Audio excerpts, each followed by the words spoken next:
बिहार प्रदेश Congress committee के सदाकत आश्रम के कार्यालय में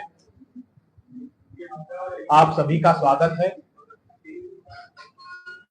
आज हमारा सौभाग्य है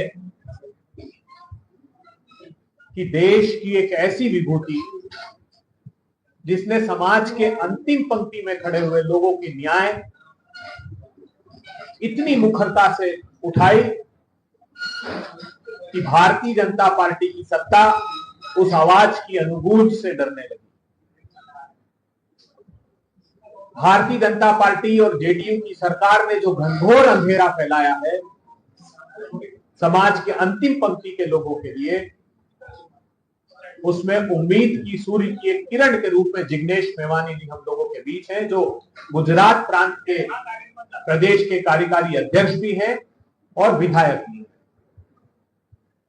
हमारे साथ बिहार कांग्रेस कमेटी के प्रभारी जो असीम संगठन क्षमता के धनी हैं, जिसकी मौन की क्रांति संगठन क्षमता की बिहार के चप्पे चप्पे में सुनाई दे रही है, कृष्णा अल्लावरू जी। हमारे सदन में कांग्रेस पार्टी और बिहार की आवाम की आवाज शकील साहब हमारे बीच हैं। दूसरे सदन के हमारे नेता, लेजिस्लेटिव काउंसिल के हमारे नेता मदन मोहन झा साहब हमारे बीच मौजूद हैं, पूर्व बिहार कांग्रेस कमेटी के अध्यक्ष हैं। अब मैं अनुरोध करता हूं कि बेहद संक्षिप्त में शकील साहब पहले अपना उद्बोधन दें, इसके बाद झा साहब दें, फिर कृष्णा अल्लावरू जी दें और फिर हमारे जिग्नेश मेवानी साहब देंगे। मैं विशेष आग्रह आपसे करना चाहता हूं क्योंकि हमारी चार्जशीट नंबर 3 है। जिस विषय पर हम पत्रकार वार्ता करें साथियों, उससे विषयांतर प्रश्नों का न हो तो हम आप लोगों के रेडी रहेंगे, क्योंकि उन्हीं विषयों के हम सिर्फ उत्तर दे पाएंगे। मैं अब आग्रह करता हूं शकील अहमद साहब से।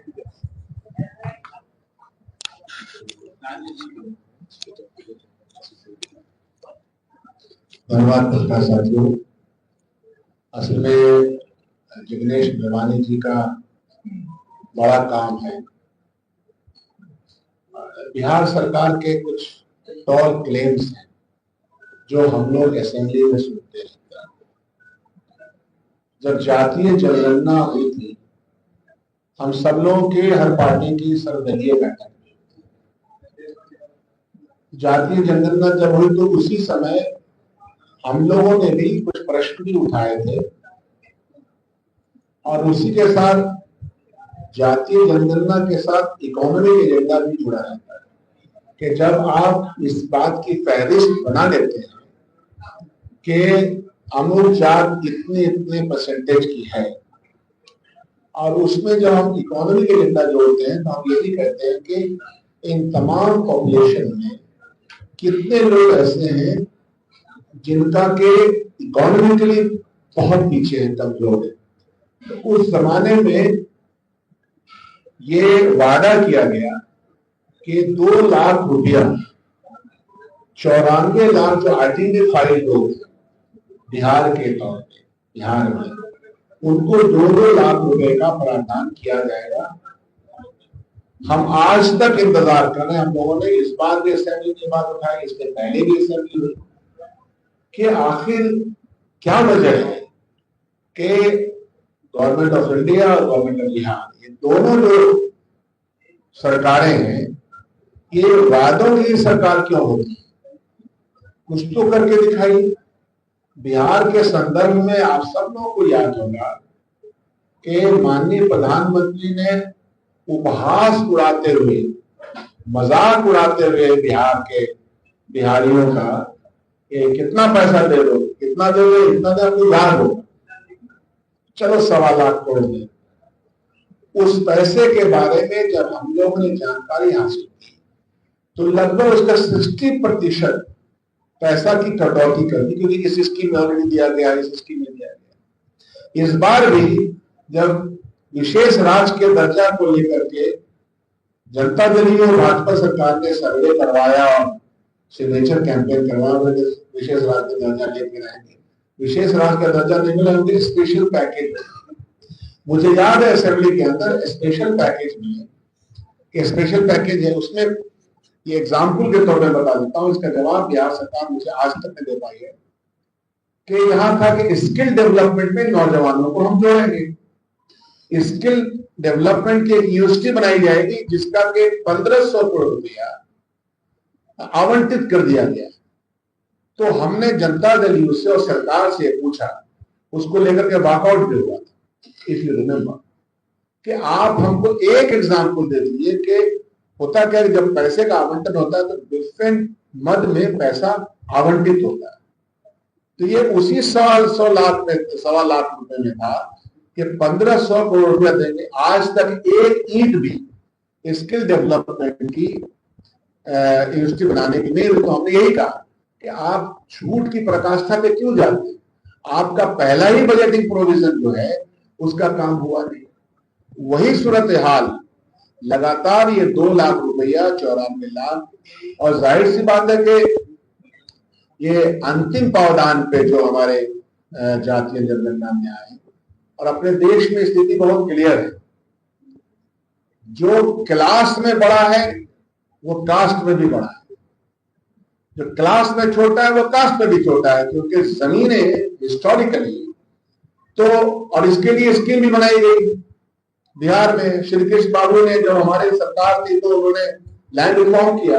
अब ये था कि 3 डिसमिल जमीन दलितों को बंदोबस्त के लिए करके दिया जाएगा, पट्टा दिया जाएगा। हमारे मिनिस्टर साहब रह चुके हैं रेवेन्यू, और ये काम नहीं हो सका, इसकी इच्छा शक्ति नहीं। गरीबों को, दलितों को, वंचितों को इच्छा शक्ति नहीं है कि उनकी तकलीफ से उनको निजात दिलाया जाए।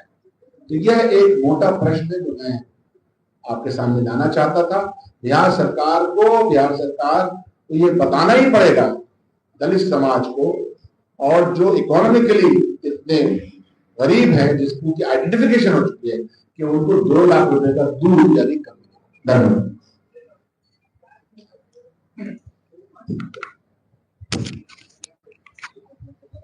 सम्मानित हमारे प्रभारी कृष्णा वरुण जी, हमारे बीच आए हुए दिनेश नरवानी जी, हमारे बीच हमारे हमारे गुरु जी राजेश राठौर जी, और सामने बैठे हुए हमारे मीडिया कर्मी, सभी बात को सचिव साहब ने बताया है, और आपको खास करके दिनेश जी के बातों को सुनने के लिए आए हैं। हमारे प्रभारी भी यहाँ हैं, अभी हम लोग सभी इन्हीं के प्रांत से लौट करके आए हैं, जहाँ इन्होंने बिहार के लोगों की काफी भागीदारी की है। इसके लिए मैं धन्यवाद भी देता हूँ, और मैं बिना वक्त जाया किए हुए प्रभारी जी को बधाई दे रहा हूँ। धन्यवाद।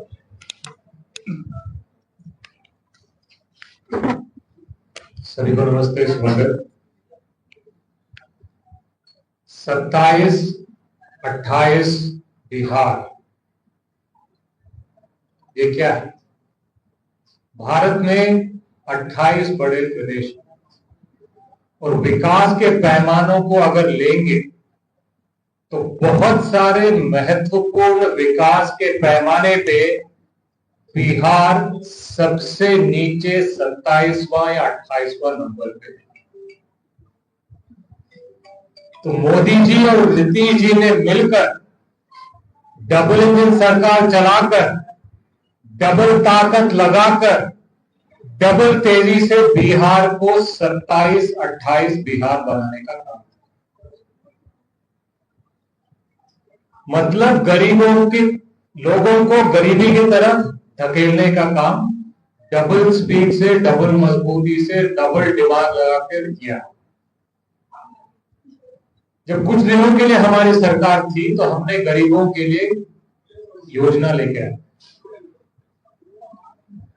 वो योजना ये थी कि जिनकी आमदनी 6,000 रुपये से कम है प्रति माह, उनके लिए सरकार 2 लाख लोन के माध्यम से नहीं, सब्सिडी की तरह छोटे लघु उद्योग शुरू करने के लिए देगी। और ये स्कीम बिहार के लगभग 94 लाख परिवारों को मदद करें, मतलब लगभग 1 करोड़ परिवारों को गरीबी से उठाने का काम करें। जैसे ही नीतीश जी ने पलटी मारी और मोदी जी के साथ जाके गले मिल गए, गरीबों के बारे में भूल गए, स्कीम के बारे में भूल गए।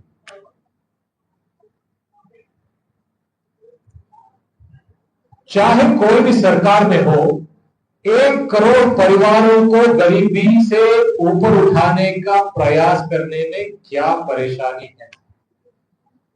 और जब इसको आप गंभीरता से और डिटेल में जाके देखते हैं तो इसमें से ज्यादातर लोग वंचित वर्गों से आते।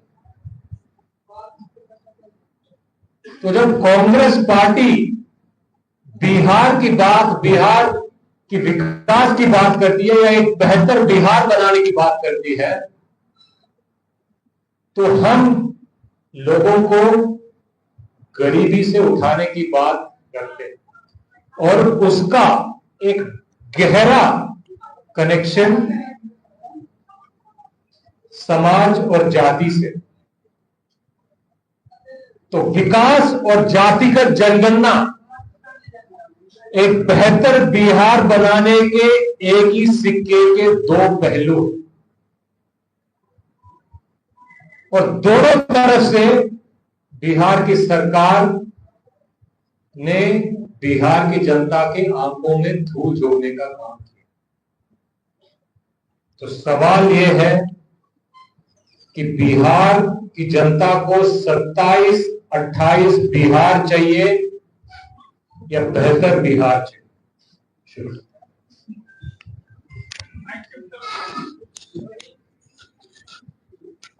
धन्यवाद। राठौर साहब, झा साहब, दुबे साहब, हमारे प्रभारी कृष्णा लालू जी, शकील अहमद साहब और आप सभी पत्रकार साथियों, सबसे पहले तो गुजरात की विधानसभा का सत्र अभी पूरा हुआ और तब मैं देख रहा था कि आप सभी मीडिया कर्मियों ने, सभी पत्रकार बंधुओं ने जिस प्रकार से एनएसयूआई यूथ कांग्रेस के नेतृत्व में चली पलायन रोको, नौकरी दो, रोजगार दो यात्रा को जिस प्रकार से कवरेज किया, आज गुजरात का युवा भी इस बात से अवगत है कि बिहार में एक ऐतिहासिक जबरदस्त यात्रा हुआ। आज इस प्रेस कॉन्फ्रेंस के माध्यम से कास्ट सेंसस, जाति जनगणना के कुछ बिंदु पर मैं बात रखना चाहता हूं।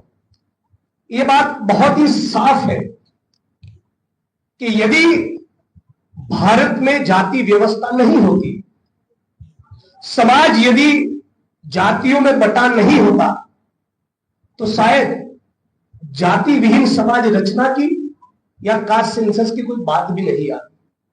चूंकि भारतीय समाज जातियों में बटा है और जाति व्यवस्था ने तय किया है कि मंदिर में पुजारी के तौर पे कौन काम करेगा और कौन नाली में उतरेगा, कौन जमीन का मालिक बनेगा और कौन भूमिहीन खेतीहर मजदूर रहेगा, ये डिसाइड है, ये कास्ट सिस्टम ने किया है। लेकिन भारत का संविधान समाजवाद के साथ साथ सामाजिक न्याय सुनिश्चित करने की भी गारंटी देता है। और सामाजिक न्याय सुनिश्चित करना है तो जैसे खड़गे साहब, सम्माननीय राहुल जी और कांग्रेस पार्टी डंके की चोट पर कहती है कि हर कीमत पर भारतीय समाज का एक्सरे, जाति जनगणना, कास्ट सेंसस होना ही चाहिए। बिना कास्ट सेंसस से यह पता चलेगा ही नहीं कि आज भारत में दलितों की क्या परिस्थिति है, पिछड़ों की क्या दशा है, अति पिछड़ों की क्या दशा है, डीएनटी, मुस्लिम, आदिवासी, दलित, ये कहां खड़ा है, उनके पास कितना धन है, उनके पास कितनी संपत्ति है, उनको कितने ठेके मिलते हैं, उनकी कितनी नौकरियां मिलती है, मीडिया में कितने लोग हैं, ब्यूरोक्रेसी में कितने लोग हैं, न्याय तंत्र में कितने लोग हैं, ये बिना कास्ट सेंसस के पता चलेगा ही नहीं।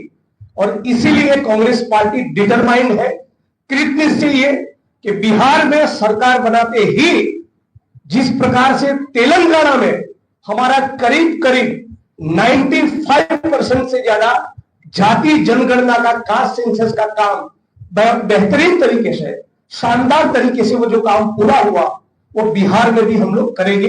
ये हमारा पीड़ित, शोषित, वंचित समुदायों के प्रति, विशेष तौर पे दलित, पिछड़े, अति पिछड़े, आदिवासी समुदायों के प्रति ये हमारा एक प्रतिबद्धता है, कमिटमेंट।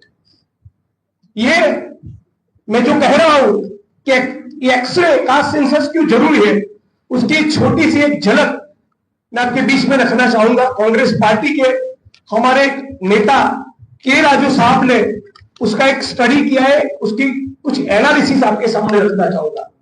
हमारे देश की ब्यूरोक्रेसी में 75% दलित, आदिवासी, ओबीसी जनसंख्या के सामने जब यूनियन सेक्रेटरी बनाने की बात आती है तो केवल 6% ही उसमें दलित, आदिवासी, ओबीसी होते हैं। 75% के सामने केवल 6%। इसलिए जरूरी है कास्ट सेंसस। जब न्याय तंत्र की बात आती है तो 75% दलित, आदिवासी, ओबीसी के सामने केवल 19% ही न्याय तंत्र में एससी, एसटी, ओबीसी का प्रतिनिधित्व है। शैक्षणिक संस्थाओं की, एजुकेशनल इंस्टीट्यूट्स की मालिकी की जब बात आती है तो 75% के सामने एससी, एसटी, ओबीसी केवल है 6%। मीडिया हाउसेस की मालिकी में 0%। एनजीओ की मालिकी में केवल 2%। जो लोग सामाजिक समरसता का ढिंढोरा पीटते हैं, उस संघ परिवार की लीडरशिप में दलित, आदिवासी, ओबीसी केवल 4%। बॉलीवुड और एंटरटेनमेंट इंडस्ट्रीज में केवल 7%। स्पोर्ट्स में 29%। एनएससी स्टेट कंपनी में एससी, एसटी, ओबीसी केवल 6%। प्राइवेट अस्पतालों की मालिकी में 17%। भारत सरकार के यूनियन बजट में 75% की आबादी के सामने केवल 30%, स्टेट के बजट में 34%। एयरपोर्ट के ठेकों में 0%, पोर्ट के ठेकों में 0%, रोड रास्ते के कॉन्ट्रैक्ट में 2%, एनर्जी क्षेत्र के कॉन्ट्रैक्ट में टेंडर में एससी, एसटी, ओबीसी केवल 7%। माइनिंग की लीज दलित, आदिवासी, ओबीसी को 1%। प्रिंट मीडिया में केवल 2%, इलेक्ट्रॉनिक मीडिया में 2% और डिजिटल मीडिया में केवल 4%। ये है भारत का एक्सरे। यदि कास्ट सेंसस पूरी ईमानदारी से हो, जाति जनगणना हो, तो इस प्रकार का वास्तविक चित्र पूरे हिंदुस्तान के सामने, पूरे भारत के सामने, सारे प्रदेशों की सरकारों के सामने, पूरे भारतीय समाज के सामने उजागर होगा। तो फिर उसके बेसिस पर इन दलित, पिछड़े, अति पिछड़े, अल्पसंख्यक, घुमंतु, आदिवासी, इन वंचित वर्गों के लिए किस प्रकार की योजनाएं, किस प्रकार की पॉलिसी, किस प्रकार की नीति और कानूनों का निर्माण करना है, उसके लिए बेहद जरूरी है कि हर कीमत पर कास्ट सेंसस हो। लेकिन मोदी जी और उनके जितने भी सहयोगी दल हैं वो बिल्कुल नहीं चाहते कि जाति जनगणना हो। वो ये कहते हैं कि ये तो गरीबों की एकता तोड़ने की, समाज को जातियों में बांटने की बात है। भारतीय समाज पिछले 2,500-3 हजार साल से जातियों में बटा ही है। हम तो चाहते हैं जाति निर्मूलन हो। हम तो चाहते हैं अंततो गत्वा एक ऐसे समाज का निर्माण हो कि जिसमें केवल एक ही पहचान बचे कि हम सभी भारतवासी। लेकिन वो लक्ष्य की प्राप्ति के पहले पता तो चले क्या पिछड़ा कहां पर है, अति पिछड़ा कहां पर है, आदिवासी कहां खड़ा है, दलित कहां खड़ा है, कितने संसाधन, कितनी धन दौलत, कितनी संपत्ति और कितना बजट किसको मिलता है। यहाँ की सरकार ने भी, राहुल जी, खड़गे जी और कांग्रेस पार्टी के बार बार लगातार जाति जनगणना, कास्ट सेंसस का सवाल उठाने के बाद यहां पर भी एक सर्वे करवाया।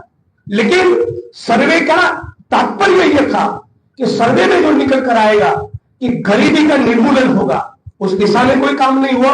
और यह भी कहा था कि आरक्षण की कैप को हटाकर रिजर्वेशन को बढ़ाया जाएगा। लेकिन पटना हाईकोर्ट में जब इस मामले को लेकर पिटीशन फाइल हुआ तो यहाँ की सरकार ने बहुत ही कमजोर ढीले ढाले तर्क दिए, मतलब कि नहीं हमने तो कास्ट सर्वे करवाया था, इस प्रकार का पॉलिटिकल बेनिफिट मिले, लेकिन सही मायनों में कोई काम न हो। और भारत के संविधान की जो प्रस्तावना में लिखा है कि सामाजिक न्याय को सुनिश्चित करना है, तो यदि सामाजिक न्याय सुनिश्चित करना चाहते थे, यदि आप गरीबी निर्मूलन करना चाहते थे, यदि आप आरक्षण की कैप हटाना चाहते थे, तो 9th शेड्यूल में आपको डलवाना था। अभी पार्लियामेंट में ऑन रिकॉर्ड ये खुलासा हुआ है, पार्लियामेंट में हमारा social justice welfare department on record ये कह रहा है कि हमारे पास तो मामला पहुंचा ही नहीं, ये तो हमारा क्षेत्र है ही नहीं, ये तो यहाँ की सरकार का विषय है। सरकार कह रही ये तो केंद्र की सरकार का विषय है, मतलब कि डबल इंजन की सरकार, दोनों मिलकर नीतीश जी और मोदी जी पूरे प्रदेश के, पूरे भारत के, पूरे बिहार के दलित, आदिवासी, ओबीसी को मूर्ख बना रहे हैं। उनका 2023 में जो सर्वे आया, socio economic survey, socio economic जो स्टडी हुआ, उसमें तो साफ पता चला कि करीब 5 करोड़ बिहार की आबादी ऐसी है जो पर डे रोज का केवल 40 रुपए में जीवन जीती है। ये कैसे जीवन जीते हो? वो अपने बच्चे को, घर परिवार को कैसे गुजरान करते हो? 100 में से 45-50 बच्चे जिस प्रदेश में कुपोषित हो, उस प्रदेश का यदि बाप केवल दिन का 40 रुपया कमा रहा है, 4 करोड़ के करीब ऐसी आबादी है जो पर डे केवल 67 रुपये कमा रहे हैं। मतलब कि बिहार की 13 करोड़ आबादी में से 9-10 करोड़ लोग 2 वक्त की रोटी उनको नसीब नहीं, और उसी के कारण उनको हमारे गुजरात में, केरला में, कर्नाटका में मजदूरी करने के लिए पलायन करना पड़ता है। और इसलिए इस प्रेस कॉन्फ्रेंस के माध्यम से न केवल हम इस सरकार को एक्सपोज करते हैं, हम मांग करते हैं कि बिहार की ये सरकार भी अपना रुख स्पष्ट करे, अपनी पोजीशन क्लियर करे कि कास्ट सेंसस के मामले में उनकी क्या राय है, क्यों ये खुलकर अपनी पोजीशन नहीं लेते, और यदि मोदी जी इस मामले पर खामोश है तो नीतीश जी को भी उनको सवाल पूछना चाहिए। यहाँ मैं एयरपोर्ट से भी इस प्रेस कॉन्फ्रेंस के लिए आ रहा था, तो रास्ते में बहुत से बड़े होर्डिंग देखे, भीम संवाद, क्या है यहाँ दलितों की परिस्थिति, कितनी जमीनों का आवंटन किया। नीतीश जी 20 साल से सीएम है, क्या वो 20 गांव का नाम दे सकते जहां पर उन्होंने माथे मेला ढोने की प्रथा को खत्म किया हो? क्या वो 20 गांव का नाम दे सकते हैं जहां पर उन्होंने छुआछूत को खत्म किया है? क्या पटना में सफाई कर्मी नाली साफ करते वक्त आज भी 300-400 रुपए के लिए गटर में उतरकर मरने के लिए मजबूर नहीं है? क्या हिंदुस्तान में रोबोट्स और दूसरे इक्विपमेंट इन्वेंट नहीं हुए कि किसी भी सफाई कर्मी को गटर में उतरकर मरना न पड़े? लेकिन ये सुनिश्चित नहीं करना चाहते। उनकी सोच वही है जो भारत के प्रधानमंत्री की है। भारत के प्रधानमंत्री जब गुजरात के मुख्यमंत्री थे तब कर्मयोगी नाम की किताब लिखी, और उस किताब में लिखा कि सफाई कर्मियों को सफाई काम करने में आध्यात्मिकता का आनंद मिलता है। ये उनकी सोच है, और इसीलिए मैं मांग करता हूं कि भीम संवाद करना है तो सही मायनों में जो मुसलमान समाज है, जो वाल्मीकि समाज है, इनके बीच जाइए, इनको जीवन को देखिए। आज ज्यादातर बिहार का दलित, आदिवासी, ओबीसी आउटसोर्सिंग और कॉन्ट्रैक्ट सिस्टम का शिकार है, उनको न्यूनतम वेतन भी नसीब नहीं है। आज दलित, आदिवासी, ओबीसी समाज का एक बहुत बड़ा तबका बेरोजगार है, उसको पलायन करना पड़ रहा है। आज मैं मांग करता हूं कि बिहार में, बिहार की सरकार यह आंकड़ा पब्लिक करे, पब्लिक डोमेन में रखे कि कितनी जमीनों का आवंटन हुआ। रेवेन्यू लॉ में प्रावधान है, सीलिंग लॉ पे Bihar agriculture land ceiling act है, उसके बावजूद भी कोई जमीनों का आवंटन होता नहीं। पहले जो जमीनों का आवंटन हुआ उसका पट्टे का पोजीशन मिलता नहीं। तो आप न आर्थिक तरक्की के लिए कुछ करते हैं दलित, आदिवासी, ओबीसी के, न जाति निर्मूलन, न सामाजिक न्याय के लिए, न कास्ट सेंसस के लिए। और इसलिए इस प्रेस कॉन्फ्रेंस के माध्यम से मैं पूरे प्रदेश के ओबीसी समुदाय को, घुमंतु समुदाय को, आदिवासी, दलित, मुस्लिम सभी समुदाय को अपील करता हूं। मैंने गुजरात में भाजपा की सरकार को, आरएसएस को बड़े करीब से देखा है। ये लोग केवल प्रतिक्रांति कर रहे हैं। भारत के संविधान बाबा साहब अम्बेडकर और कांग्रेस पार्टी की नीतियों के कारण पिछले 60-70 साल में जितना भी काम दलित आदिवासियों का हुआ, उन सभी कामों को वो लोग उल्टा करना चाहते हैं। आज पटना हो, अहमदाबाद हो, दिल्ली हो, बंबई हो, जो भी दलित आदिवासी ओबीसी 3 BHK के फ्लैट पर रहते हैं, ONGC, IOC, BSNL, रेलवे की नौकरी मिली, टीचर, पटवारी, SHO बने, वो आरक्षण के कारण, वो संविधान के कारण, कांग्रेस की नीतियों के कारण। लेकिन अभी कोई नई सरकारी नौकरी में भर्ती ही नहीं, सारी सरकारी स्कूलें बंद कर रहे हैं। 55 लाख दलित और आदिवासी स्टूडेंट की स्कॉलरशिप मोदी जी की सरकार ने 3 साल तक ब्लॉक करके रखी। आदिवासी दलित समाज की पोस्ट मैट्रिक स्कॉलरशिप को बंद करके रखी है। लेटरल एंट्री लेकर आए। महंगाई उतनी है कि दलित आदिवासी ओबीसी अपने बच्चों को प्राइवेट स्कूल में भर्ती कर सकता नहीं। सरकारी स्कूल आप बंद कर रहे हैं, स्कॉलरशिप आप देना चाहते नहीं, नई सरकारी नौकरी में भर्ती नहीं। साल में बीच में कभी कोई नौकरी का अनाउंसमेंट हुआ तो एग्जाम्स का पेपर लीक हो रहा है। तो दलित आदिवासी ओबीसी समुदाय के लिए इस सरकार के शासन में, चाहे बिहार हो या मोदी जी की सरकार हो, कोई फ्यूचर नहीं। ये क्रांति नहीं, ये प्रतिक्रांति का दौर चल रहा है। और इसीलिए मैं कह रहा हूं, ये सरकार मनुवादी है, जातिवादी है, दलित आदिवासी ओबीसी विरोधी है। प्रदेश के एक भी दलित आदिवासी और ओबीसी समुदाय का वोट किसी कीमत पर नीतीश को, उनके सहयोगी को नहीं मिलना चाहिए। वो केवल और केवल कांग्रेस पार्टी को मिलना चाहिए। ये बात आपके बीच में रखना चाहता था। और आखिर में ये भी कहूंगा, पिछले कुछ दिनों अमित शाह ने पार्लियामेंट में कहा कि अंबेडकर अंबेडकर अंबेडकर करना फैशन बन गया है। पूरे भारत के, पूरे बिहार के ओबीसी, मुस्लिम, आदिवासी और दलित समुदाय की ओर से कहना चाहूंगा कि अंबेडकर अंबेडकर करना हमारा फैशन नहीं, वो हमारा पैशन है और पूरा जीवन बोलेंगे। हम भारत के संविधान में मानते हैं, इसलिए अंबेडकर का नाम लेते हैं। आप मनुस्मृति में मानते हो, आपको जिसका नाम लेना हो आप दे सकते हैं। जब तक छुआछूत खत्म न हो, एक भी दलित का सफाई काम में गटर में उतरकर मरना बंद न हो, मेले उठाने की प्रथा खत्म न हो, तब तक सामाजिक न्याय की लड़ाई हमारी जारी रहेगी। धन्यवाद। पलायन को नौकरी को यात्रा हुआ, उसके बाद प्रशासन ने 41 कार्यकर्ताओं से केस दर्ज किया। दमनकारी सरकार है, फासिस्ट सरकार है। मेरे ट्वीट करने पर मुझे आसाम की जेल में डाला था। मेरे बगल में जब मैं उनकी गिरफ्तारी में उनके लॉकअप में था, तब महिला पुलिस को बिठाकर उसके साथ बदसलूकी का फर्जी केस किया। उनसे क्या उम्मीद है? जबकि उनको तो संवेदनापूर्ण ढंग से ये सुनना चाहिए कि NSUI, यूथ कांग्रेस और बिहार की युवा इतना जो पूरा बिहार घूमकर आए, जो उन्होंने बिहार का नजारा देखा, पीड़ित, शोषित, वंचित जनता की कहानियां सुनी, उनकी बात सुनी, उनकी तकलीफें सुनी, रोजगार का सवाल क्या है, संवाद करने के बजाय लाठी बरसाई, मुकदमे किए। ये तो शर्म की बात है। एक सवाल रहेगा, आप तो रोजगार की बात करते हैं, पलायन की बात करते हैं, लेकिन जनसंख्या नियंत्रण पे कांग्रेस क्यों कुछ नहीं करती? थोड़ा सा मुद्दा समझिए। मुद्दा यह है कि बिहार आज वेंटिलेटर पे क्यों, और उसको आर्थिक, सामाजिक, राजनीतिक वेंटिलेटर से निकालने के लिए जो भी उठाने के लिए बिल्कुल तैयार। अब इससे पहले सवाल ये था कि पलायन रोको और नौकरी दो की आवाज उठाने के लिए एक दिन में 41 लोगों पर FIR किया। ठीक है, आपने किया। तो मेरा सवाल सरकार से और बिहार की जनता से ये है कि जो लाखों करोड़ों लोगों को आपने पलायन करने पे मजबूर कर दिया और जो लाखों करोड़ों रोजगार बर्बाद कर दिए, तो ये डबल इंजन के सरकार में कितने लोगों को फांसी चढ़ानी चाहिए?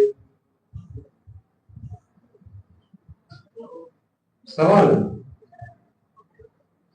अगर पलायन रोको, नौकरी दो, तो आवाज उठाने के लिए 41 FIR करते हो, तो करोड़ों बिहारियों को पलायन करने में मजबूर करते हो, और करोड़ों बिहारियों को नौकरी और रोजगार से वंचित करते हो, सालों साल करते हो, तो इस पे बिहार की जनता ये डबल इंजन के नेताओं को क्या सजा दे? फांसी पे चढ़ाए?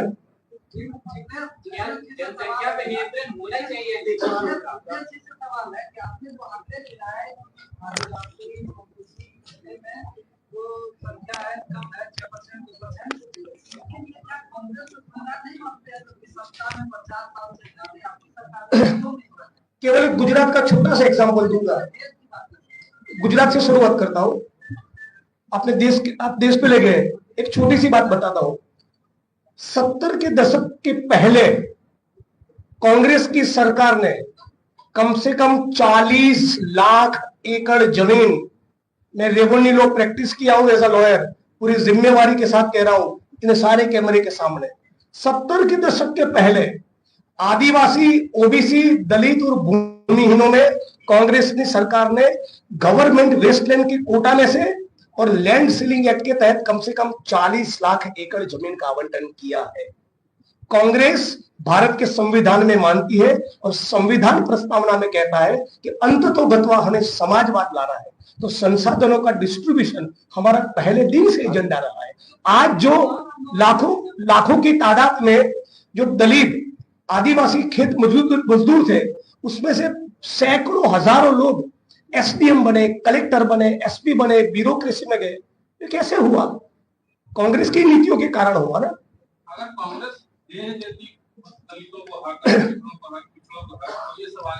तो सामाजिक न्याय, समाजवाद, मानवतावादी समाज का निर्माण किसी भी मुल्क के लिए एक निरंतर प्रक्रिया है। हमने उसमें सब्सटेंशियल ठीक ठाक कंट्रीब्यूट किया है। अभी मोदी की सरकार तो पूरा उल्टा कर रही है, और अभी जो काम बाकी है साथ में मिलकर हमको करना चाहिए, उसके लिए कास्ट सेंसस होना चाहिए। मोदी जी चुप है। तो 2011 में हमने जो सेंसस का रिपोर्ट किया, अभी भी आपके माध्यम से सरकार को पूछ रहे, जारी करिए ना, डिस्क्लोज करिए वो रिपोर्ट। राइट, अभी 10 साल से उनकी सरकार है। जो कांग्रेस की सरकार ने कास्ट सेंसस करवाया, उसका रिपोर्ट पब्लिश करें। उसमें तो जो बिहार के सीओ है वो तो 52,000 का सर्टिफिकेट बना कर दे ही नहीं रहे हैं। तो बिना 52,000 का जो सर्टिफिकेट नहीं बढ़ेगा तो लोगों को 2 लाख रुपया मिलेगा नहीं। तो गलती किसकी? बिहार सरकार में काम करने वाले कर्मचारियों की। तो कर्मचारी को अलग आप बिहार सरकार से क्यों कहते हैं? मंशा की बात है ना, इच्छा शक्ति की बात है। अगर इच्छा शक्ति होगी तो सर्टिफिकेट भी बनेगा, इच्छा शक्ति होगी तो उनके बैंक के खाते में पैसा भी आएगा। लेकिन झूठ की पूरी एक बयार है ना 2014 से, तो नौकरी का तो मामला रहता ही नहीं अगर मोदी जी 2 करोड़ का वादा पूरा कर लेते।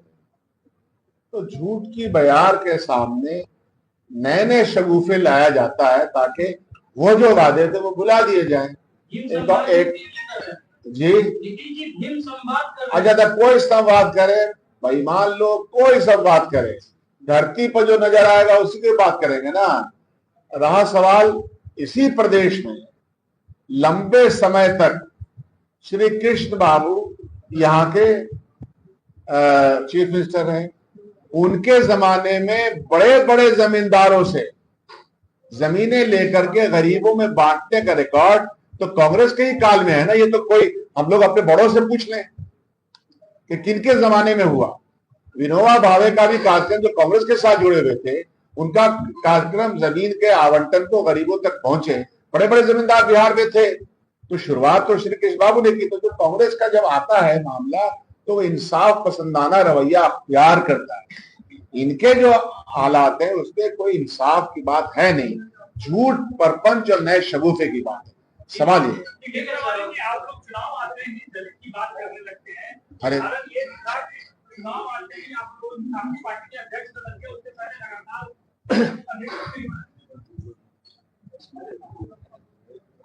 चुनाव और चुनाव न हो तब भी आप मेरा रिकॉर्ड निकाल कर देखिए, रात दिन वंचितों के लिए हम काम करते हैं।